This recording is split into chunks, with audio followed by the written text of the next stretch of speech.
Alors non, ce sont deux théories qui sont vraiment complémentaires. On ne va pas chercher à les opposer, on va plutôt réfléchir à leur complémentarité. Si on prend l'exemple d'un TND, les théories du neurodéveloppement vont venir nous expliquer comment le TND impacte directement le développement de l'enfant. Là où les théories de l'attachement vont venir enrichir cette compréhension en apportant un éclairage sur la qualité des liens et comment est-ce que les liens sécures ou insécures de l'enfant vont venir impacter ou réduire son fonctionnement spécifique, TSA, TDAH, etc., etc.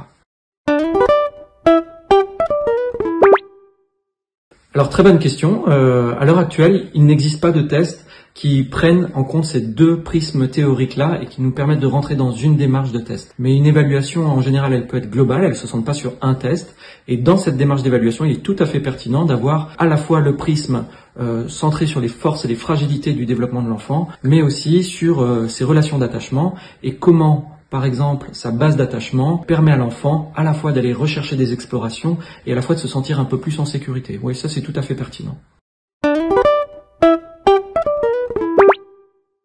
Alors il faut vraiment juste préciser ce dont on parle. Si on parle d'un style insécure d'attachement, alors là la réponse est plutôt non.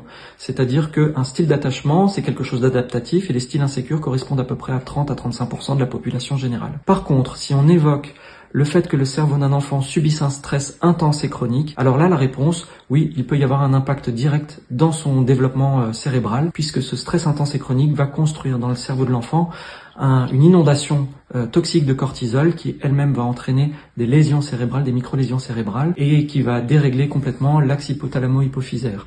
Donc la réponse est plutôt oui, dans des cas importants, par exemple de maltraitance, ou d'enfants qui passeraient d'institution en institution régulièrement sans port d'attache.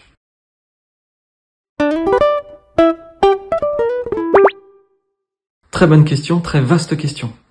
Premier grand défi pour moi, ce serait de soutenir une démarche qui chercherait à distinguer dans la tête des professionnels de terrain trouble de l'attachement et insécurité dans l'attachement. C'est pas la même notion et souvent les deux sont employés à tort ou à travers. Deuxième grand défi pour moi, il se tournerait autour de l'évaluation et de réussir à apporter des évaluations, des tests suffisamment clairs et validés scientifiquement pour pouvoir parler de troubles de l'attachement avec nos nomenclatures actuelles. Troisième grand défi pour moi, il tournerait autour d'une approche plus dynamique de la théorie de l'attachement.